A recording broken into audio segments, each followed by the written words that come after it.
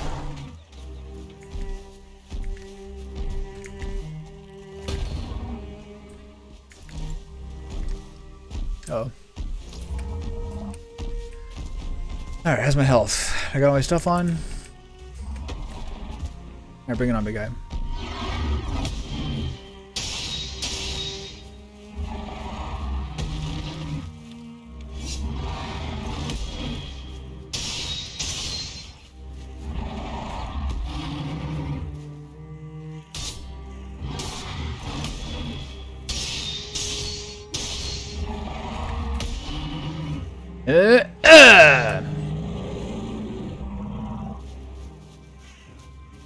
Okay, I need a little bit more wood in order to repair my fucking cart.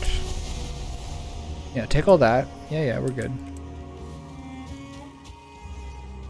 Does my cart still exist?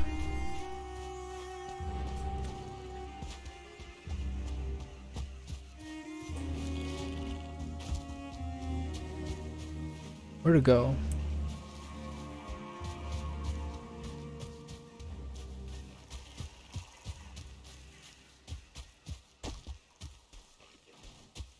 I'm so lost. I think I ran this way, right? Is that my cart? I think so. No? Hey. It's a neck? Okay, there's that. So 5, crafting, workbench. I just don't have 5 after all that. 4.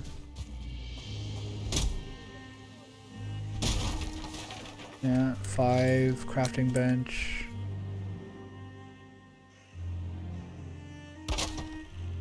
Pair. Yeah.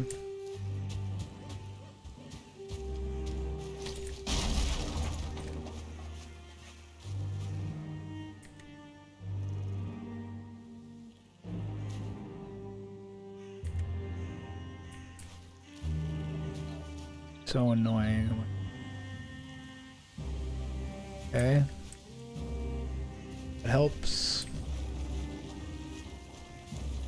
Okay, so they're saying that the way to mine these efficiently is to dig under it, and then just all of it comes down at once.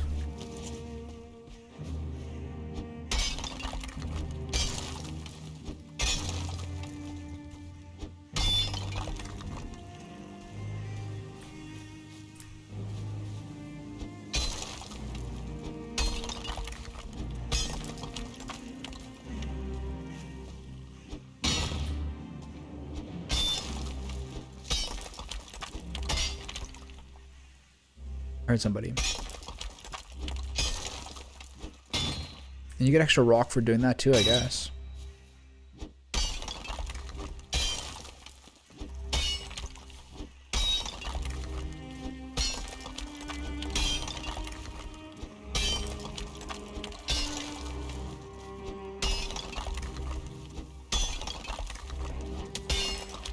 So you mine all around it, right?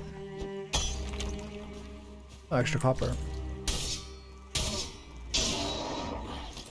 Now it's nighttime, and this is going to turn into a huge pain in my ass.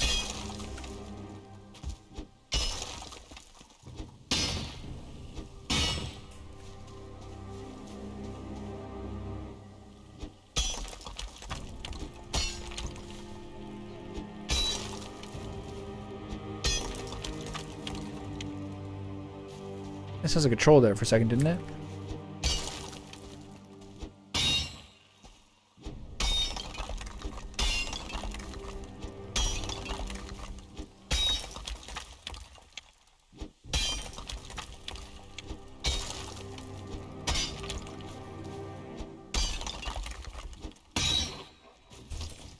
I see you. Yeah, I'm coming. I'm coming. Are they gonna fight my cart? They are, aren't they?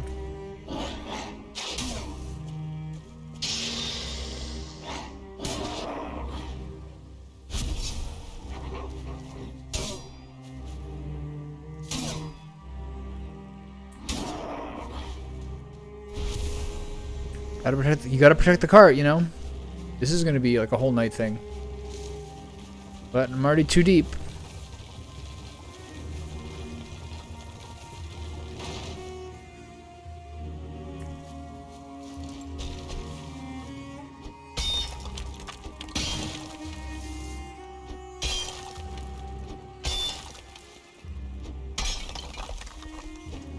No.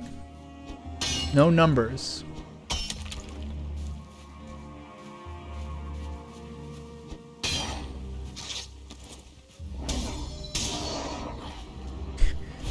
Attracting a crowd here.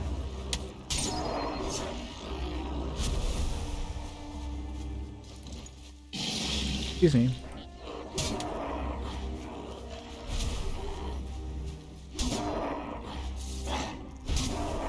None of you were invited.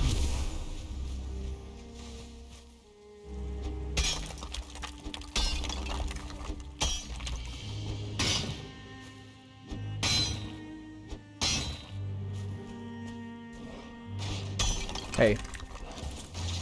I quit it. It's the brute. The big boy finally arrives. It hit me, really? Can you stop?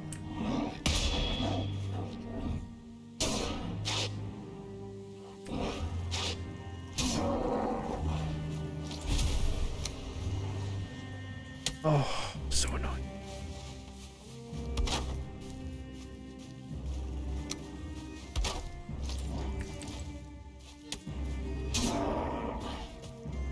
I guess I'm making progress, you know? Progress in collecting Grey Dwarf eyes.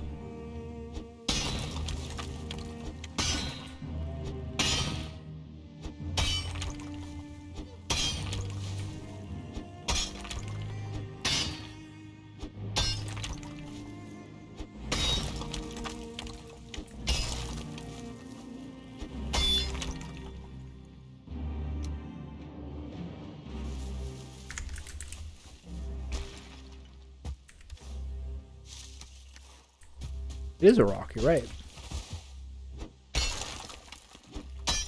This is like additionally more inefficient than doing it on a full boulder because it's already been kind of like halfway chopped up. The irony of that is not lost on me.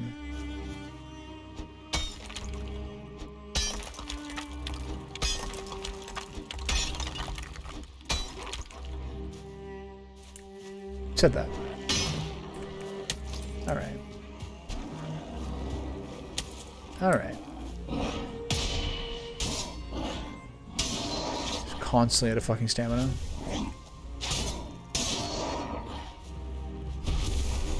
Yeah, just make a decision. I'll be here.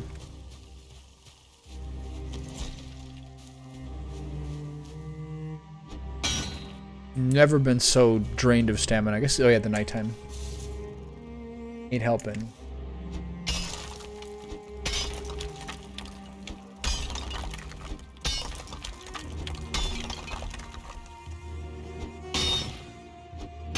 Is it a copper deposit still?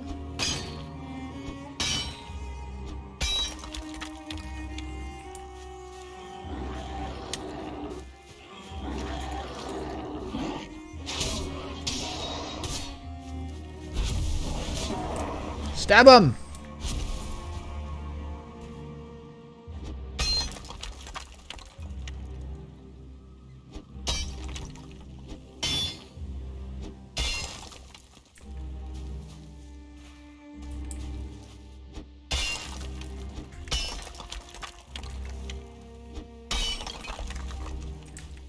How close am I to digging out under all this? I feel like not that close.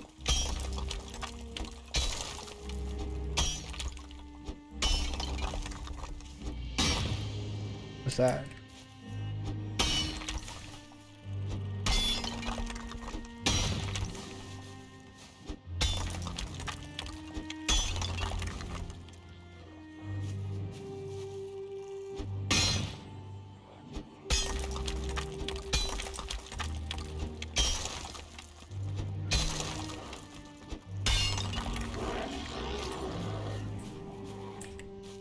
He's just running around making himself at home. He's like Kramer.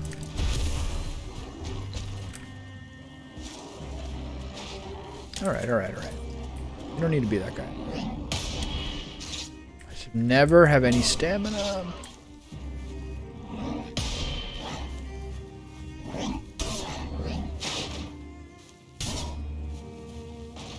Please don't.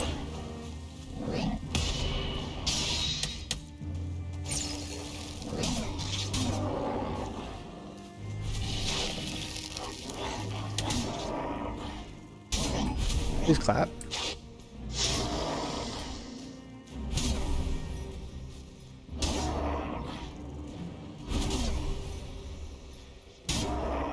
What's my cart doing? Fine.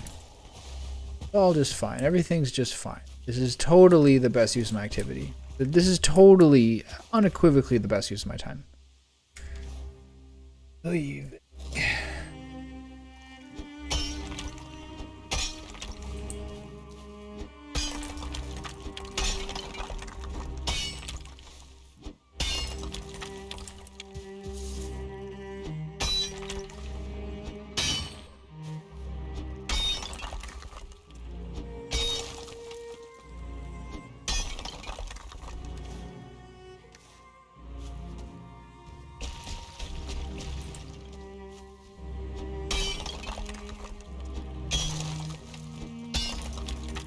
Like, would it have been less efficient?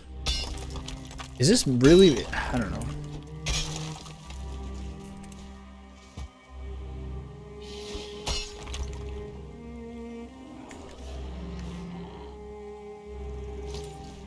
Hey, pal. Are you gonna do it? Yeah?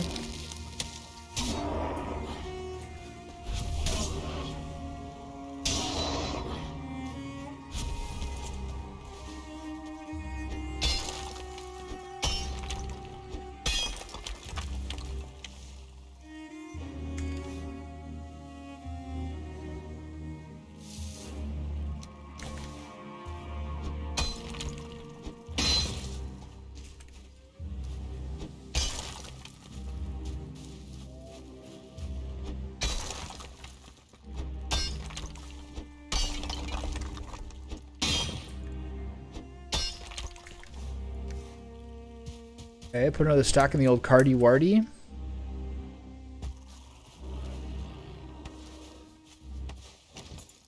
Nice, daytime. The car's flipped upside down? Who did that? Whose fucking bright idea was that? Alright.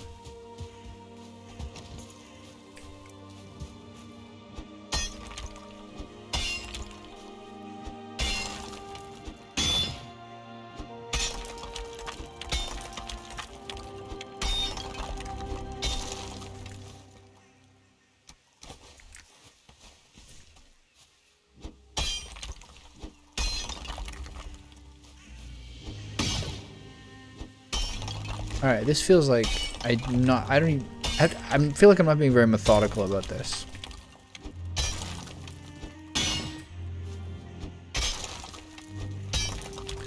The sneaky copper deposit is not helping though. This is so deep.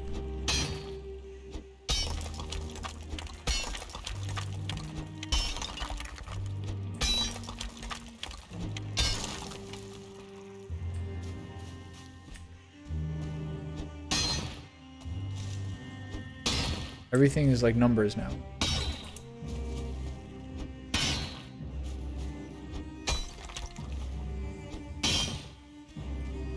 So it means you gotta keep going down then, right?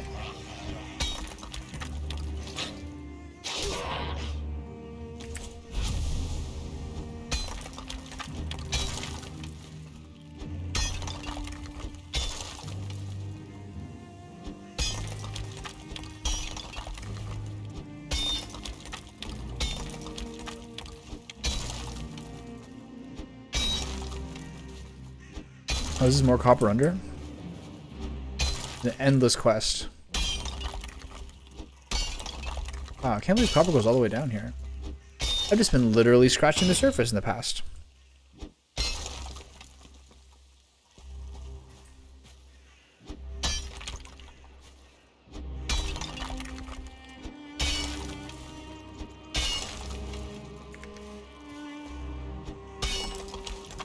I've just literally been scratching the surface.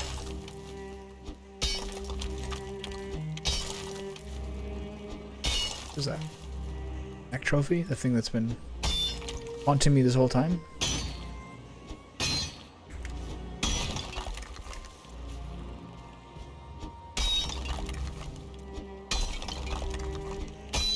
So I gotta just really dig down. Am I even gonna get through this with 2 pickaxes?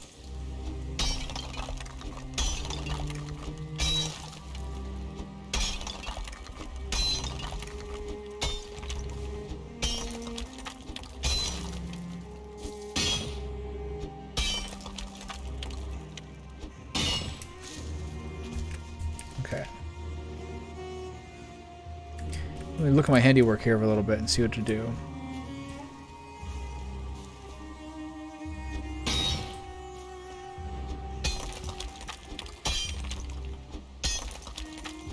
Ooh. Like, I'd like to tell myself this is better than just chopping down boulders, but I don't know if it is. I got like 3K from... Hey Ashley, how are you? I got 3K from just chopping off like beach boulders basically. And this is going down forever. My average, the amount that I'm getting per chop is really low. And then hopefully there's some big payoff at the end.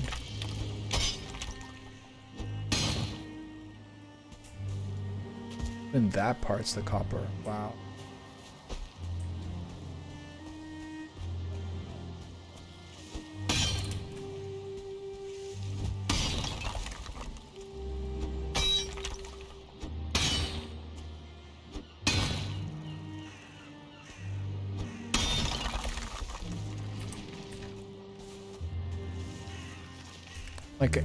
Actually like a laborer in a coal mine currently.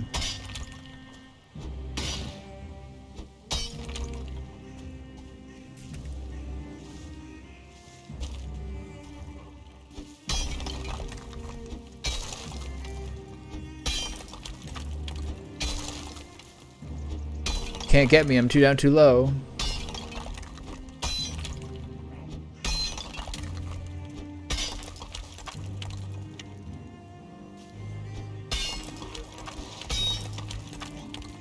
Is that gonna beat up my cart? Hey! Wait here for a second. Quit it.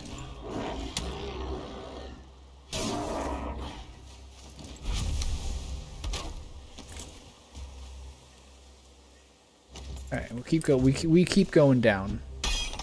We're committed now.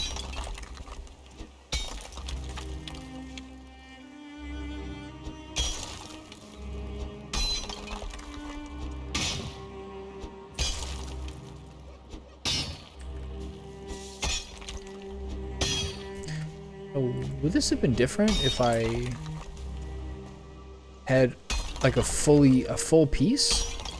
Or if I went to one that wasn't a copper deposit? Is that the problem here, is that this was also originally a copper deposit? Because this is crazy.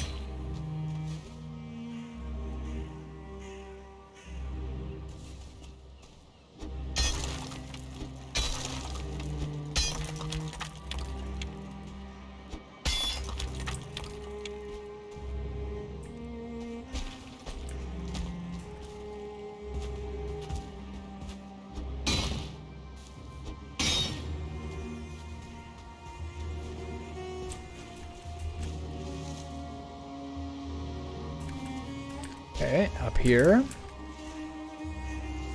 We're sliding.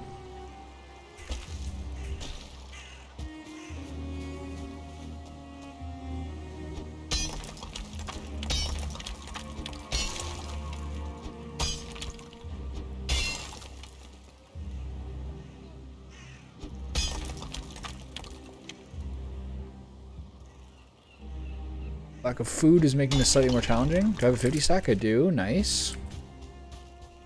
The slowest 150. The slowest 150 stone ever.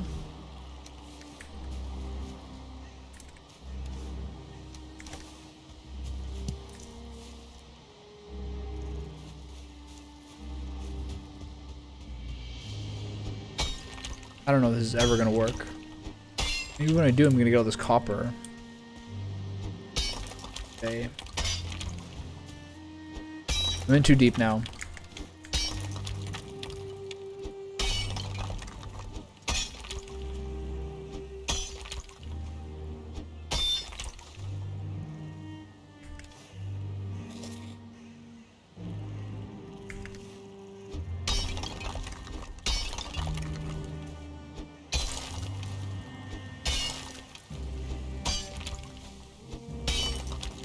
Clap. Why are those berries under the ground? That's what I want to know.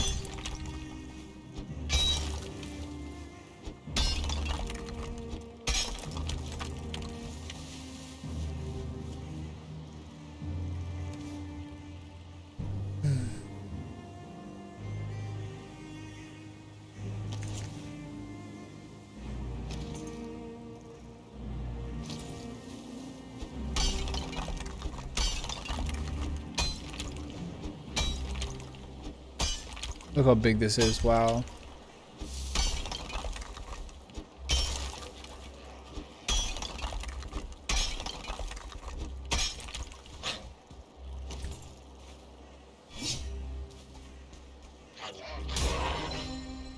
Yeah, it's not gonna be enough. 2 pickaxes isn't gonna be enough.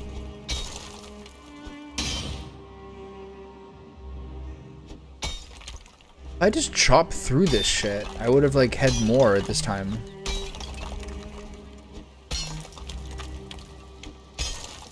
Yikes.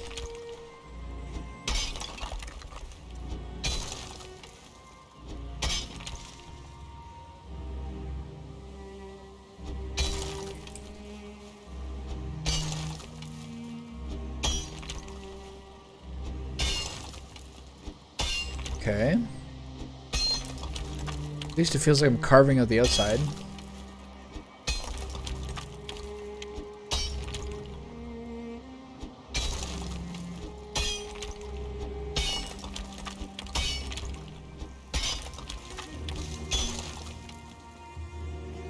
Pause. Breather.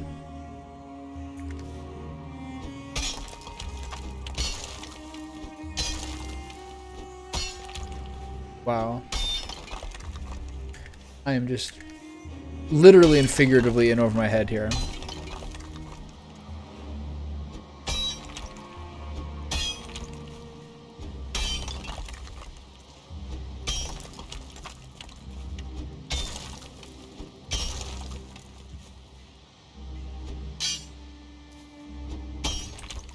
Okay, you can't dig through the dungeons? That's sad.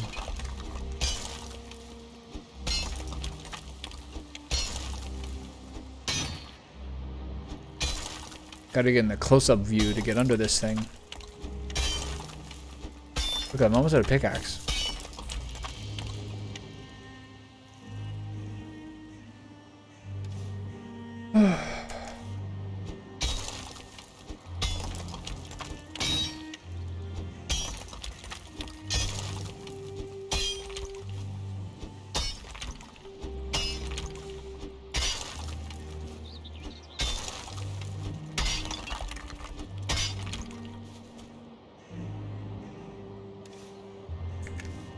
This ain't it.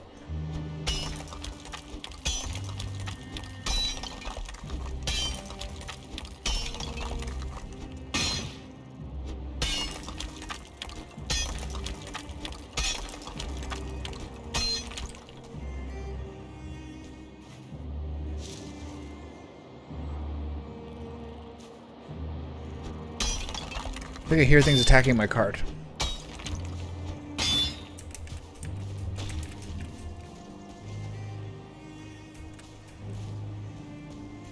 Quit it. Good? Alright.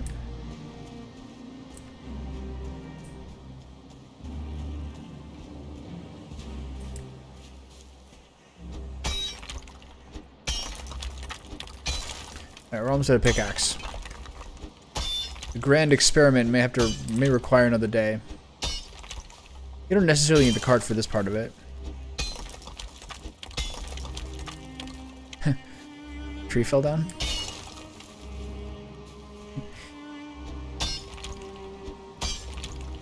quite how that would work.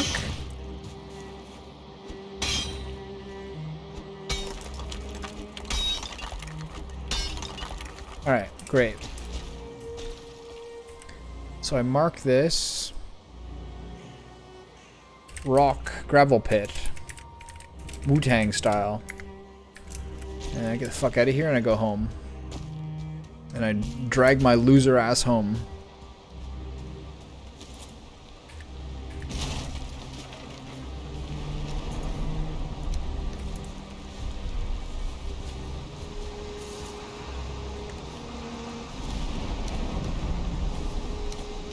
Who cares about all this shit? What's it doing here?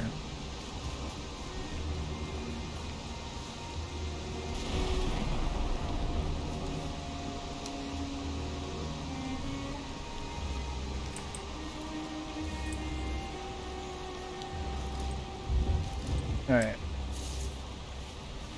Time to slink home with my tail between my legs.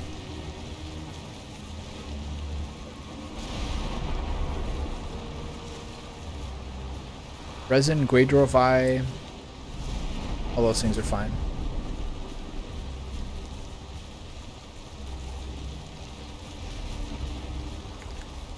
How much did I get there? Got 198. Alright, alright, alright. Alright, alright.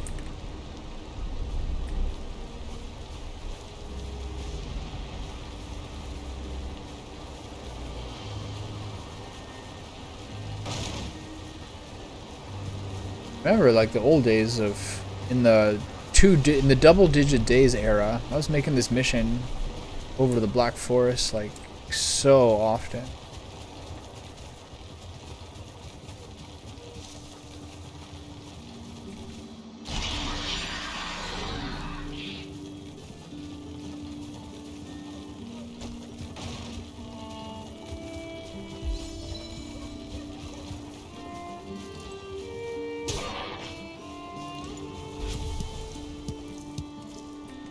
Yes, as a matter of fact, I will pick up rocks along the way.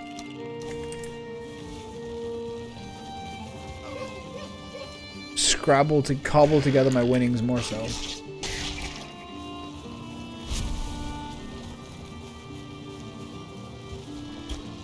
These areas are like almost more annoying than the Black Forest part, just because there's so many stupid little brushes. Catch your poor card on. I'm doing it right now, right? Am I stuck? No, alright. There should be some great raspberry patches over here.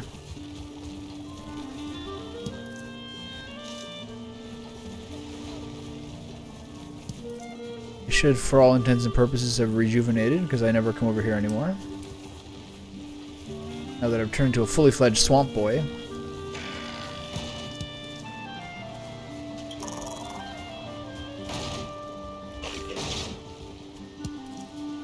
Gotta come up here. I don't think I can come up this way, but we'll find out. Come on, pump those legs. Come on. Come on, Thunder Thighs, get up there. Yeah.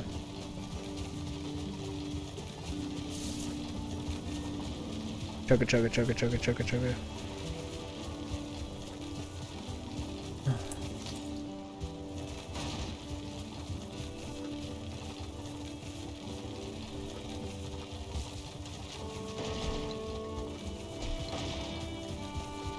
What was I up to?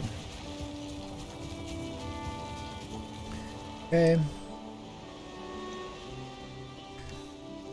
Alright, alright. You don't need to be here.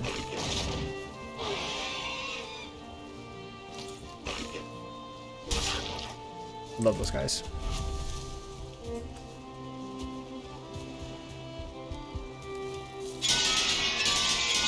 It's 10:45. Am I really gonna be a big nerd and go back over there, finish that off? In my head, I don't think I will, but at the same time, this is a huge waste of time to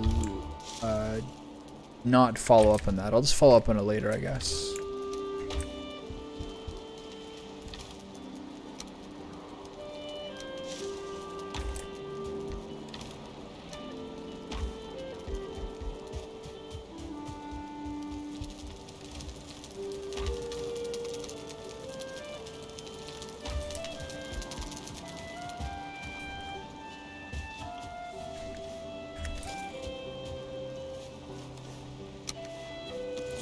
You're carrying so much.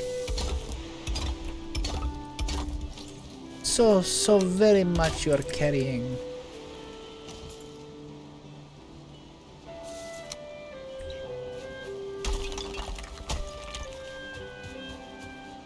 You're just crazy how much you're carrying.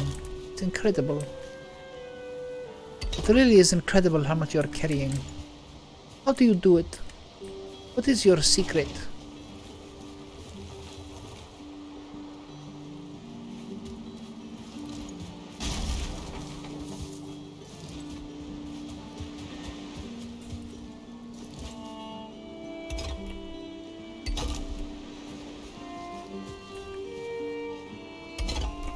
Just sneaking on by.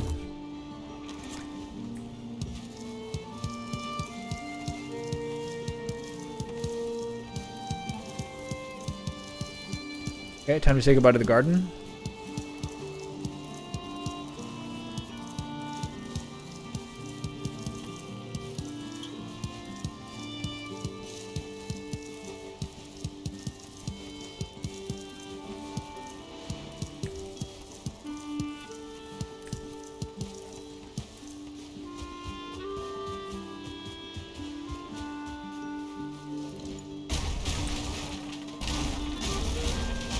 Alright, goodbye, garden.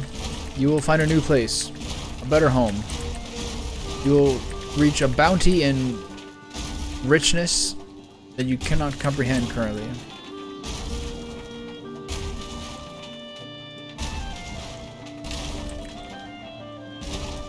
You will reach levels of wealth that you will never comprehend heretofore. That you could not heretofore comprehend. All even? Alright.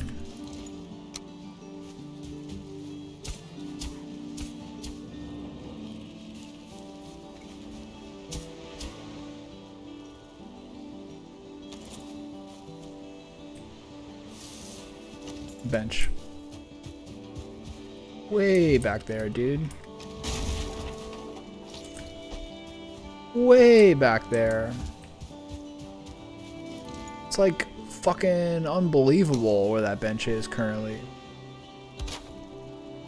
Dude, way back there. It's like not even in this fucking... It's not even like in this region, dude.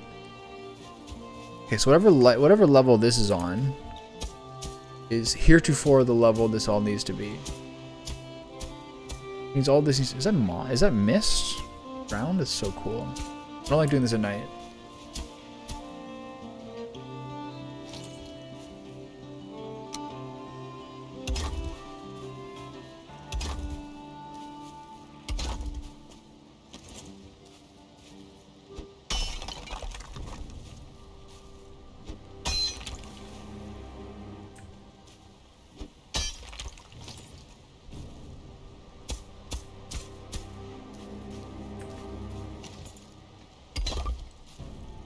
One more? I guess this is probably fine.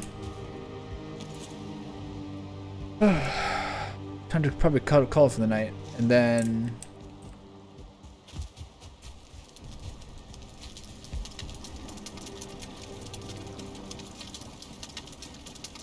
I hear a dude.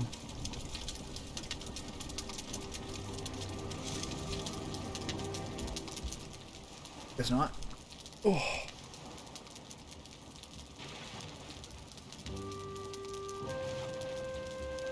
Unloading unused assets happens all the time now. I wonder why. Alright.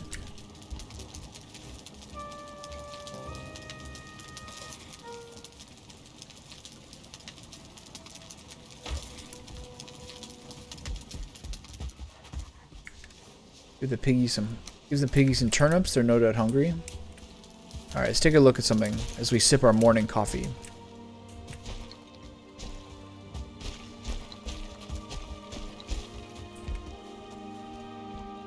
Boing, boing. This game should have that. Morning beverages, nighttime beverages, different vibes to them. Be great. Alright, so we have both walls.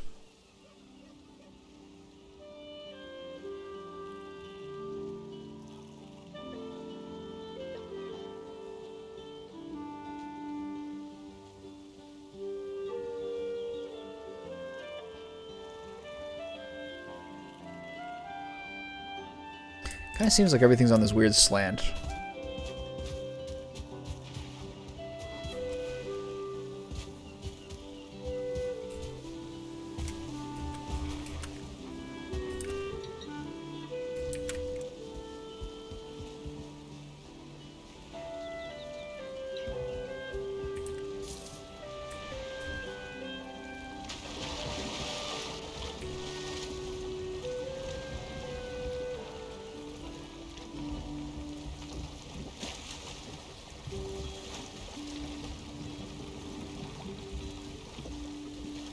I guess at some level it would have been better if everything was squared off.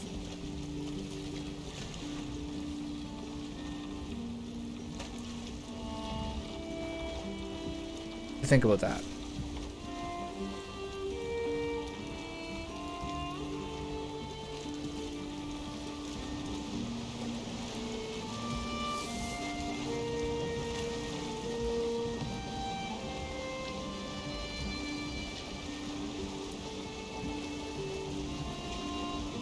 Like, did I get my head shoved in my ass a little bit too much here and like think too much about the angles of like the river and stuff when I should have just done it straight on? Probably, right?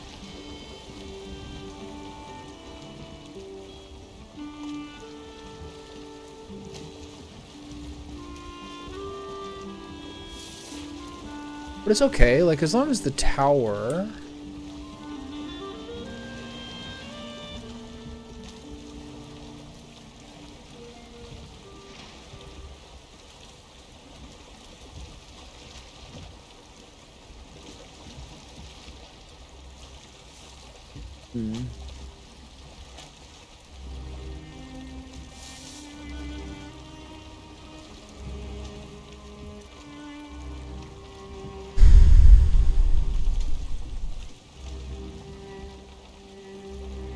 Alright, get in there. I'm gonna look at this more carefully.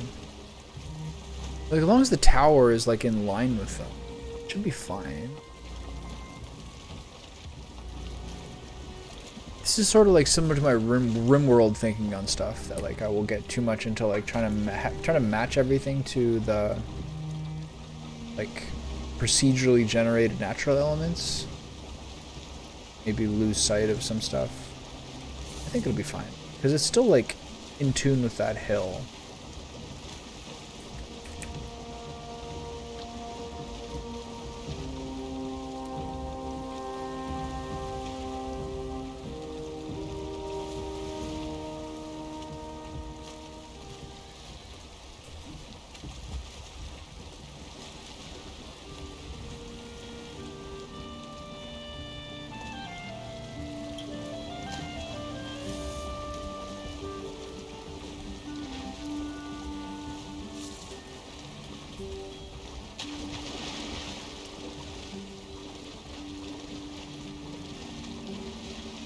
I'm wondering what the deal with that part over there is, why it didn't work. I've got a lot of swimming points lately. Ugh. I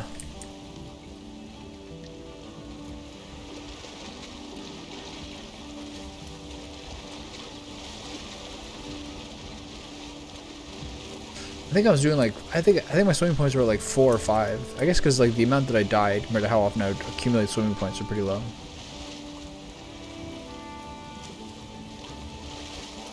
Is it that rock? Is that why? It can't be, right?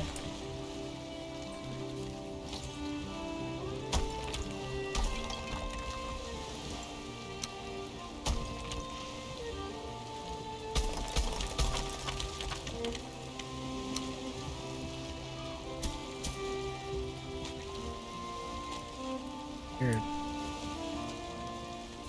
wonder the issue there is.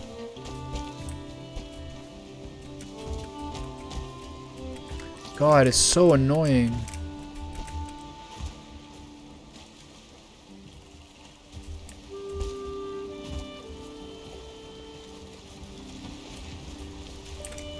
Like, why does it work some places but not others? Yeah, so this part's weird. For sure. Happened here.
So weird. I'll deal with it later. As long as it ain't fallen. Not my current prolin.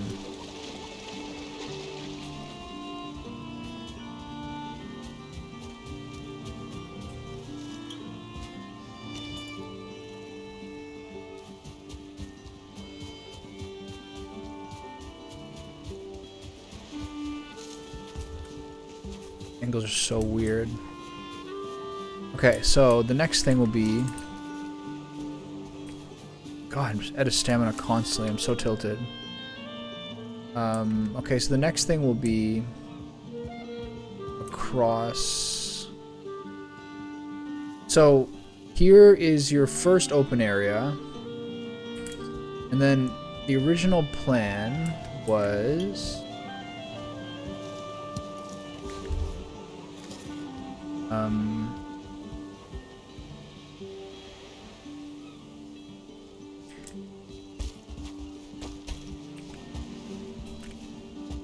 So this part of the wall will... Oh my god, I can't even move. I'm being so bad at this. Okay. Please jump up there. Please clap. Alright, so this part will be removed. Or maybe at least the middle part of it. This is 13, so... 4, 5, and 4. So let's say I remove the middle 5. That would be the dock. And then the dock would be in there. Carve it out of this part here. Or maybe carve it... I think we carve it in a little bit. And then...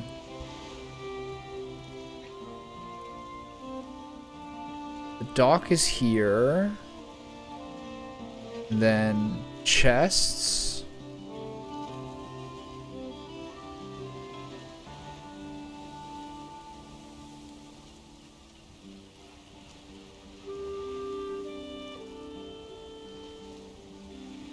And the next level up. And then just... so chests, and behind it... maybe chests on both sides, probably. So probably chests on both sides. And then production areas on either side here.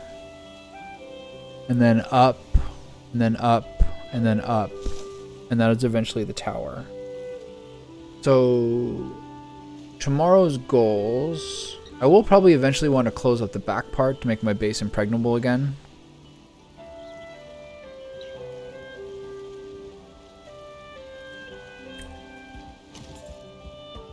So... this is... 1, 2, 3... okay, I need this the other way. 1, 2, 3, 4, 5, 6, 7, 8, 9, 10, 11, 12, 13. So 1, 2, 4, and then I have enough for the... is it right here? Okay. So 1, 2, 3, 4, and then boom, 2, 3, 4, 5, and then 1, 2, 3, 4. Okay. And boom. I can place it. Oh, there it is now. Okay. So here's your dock. Pretty wide, right? Maybe too wide? Yeah, I think it's too wide. So build that bad boy back up.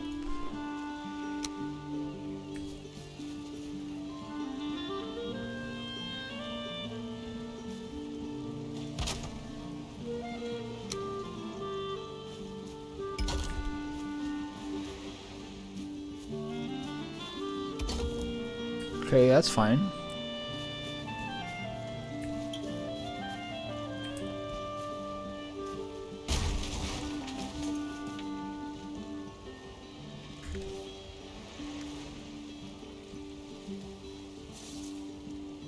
Yeah, that seems about right.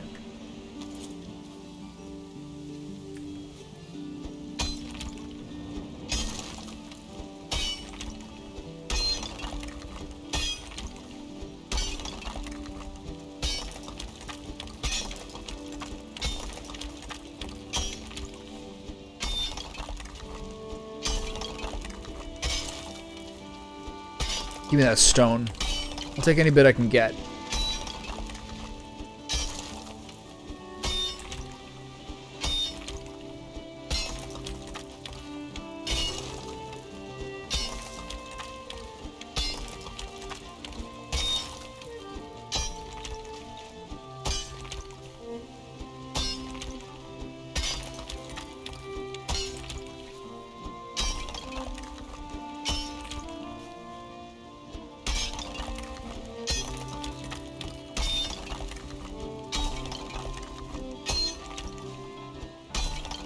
This is the last thing I do tonight. Then the other thing, the other tinkery details around this will be how much the dock gets pulled in.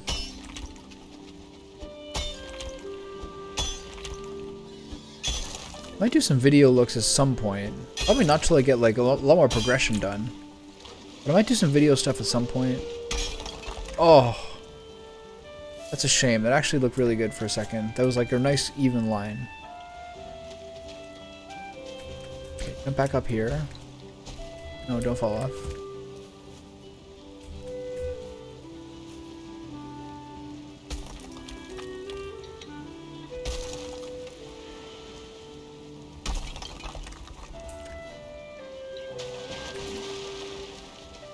I might do some like YouTube videos at one point and see if anyone's ever built like statues to get some ideas for that. Cool. Okay, this is even again in a way. It's pretty good. Go here. Yeah, it's good.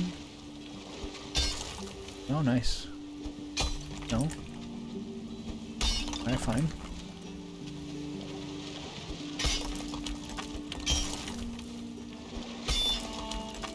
Lower this bad boy back in here. I'm waiting.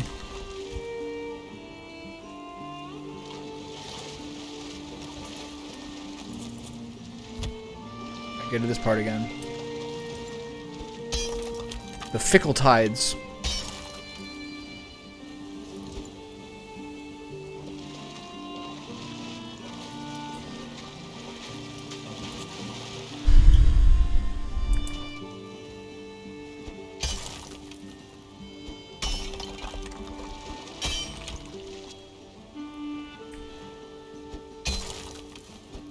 And eventually I will try to get the earthen walls all symmetrical. Or if I want to be crazy, build the sea walls all the way down. I don't think I'll ever really do that, but you never know. It's amazing how much the walls went up before. It's gonna look crazy.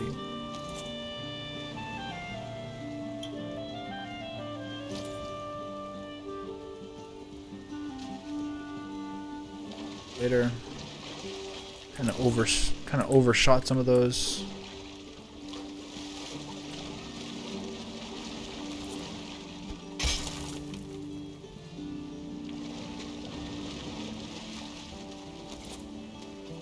Knock down this line a little bit.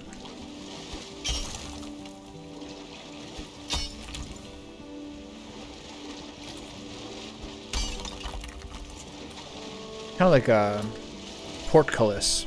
A drawbridge area where like this can be raised up.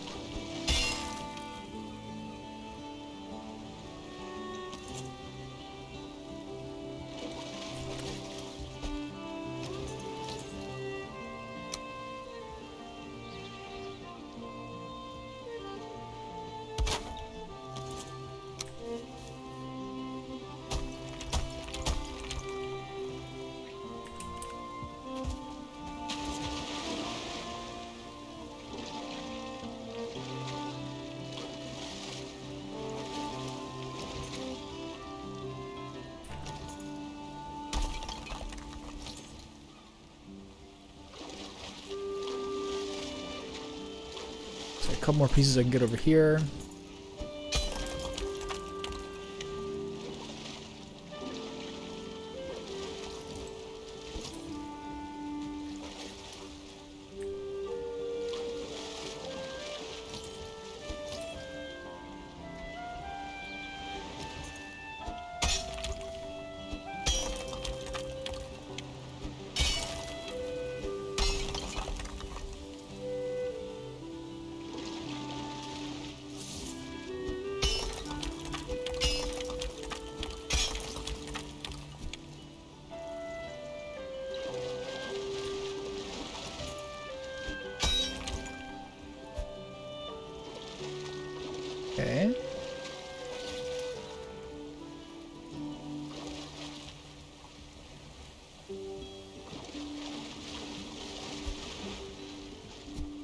Am I really treading water this whole time?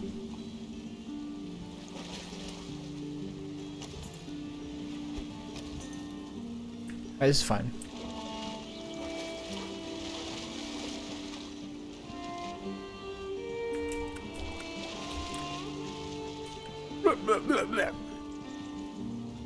How do I get out of here?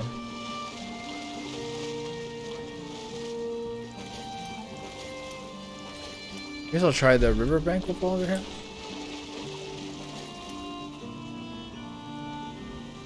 Save up stamina while I can get it. And then panically spam this wall. Oh yeah. Oh yeah. There we go. Easy. Wasn't worried for us. Wasn't worried for a second.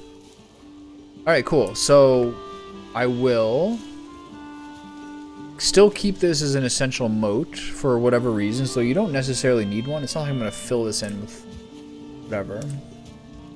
And then I'm going to do... Over here is the point where I know the line. So that means that this is going to be the...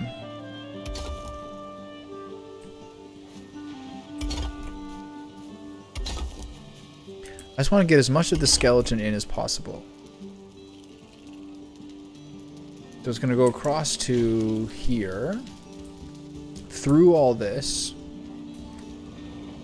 Alright, so it should make a proper one. How you guys doing? You guys good? Good.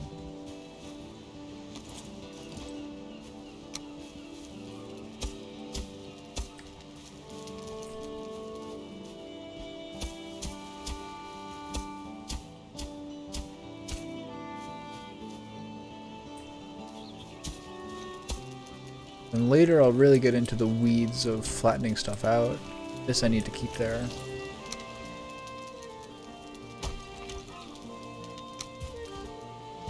My fucking front door.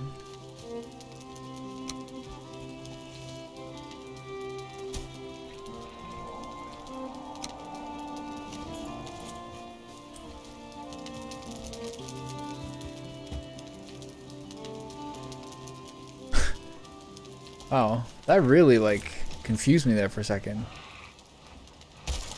I have a vengeful trophy yelling at me at my front door. Kind of threw me off. Love it.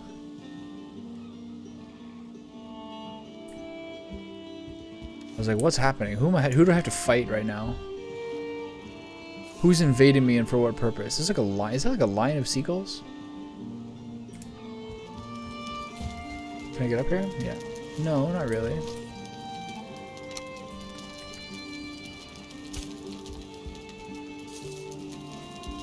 Okay, that's fine. Still have the second pickaxe with me, I guess, from when I have to go do that rock thing, which is probably the first thing I'll do tomorrow.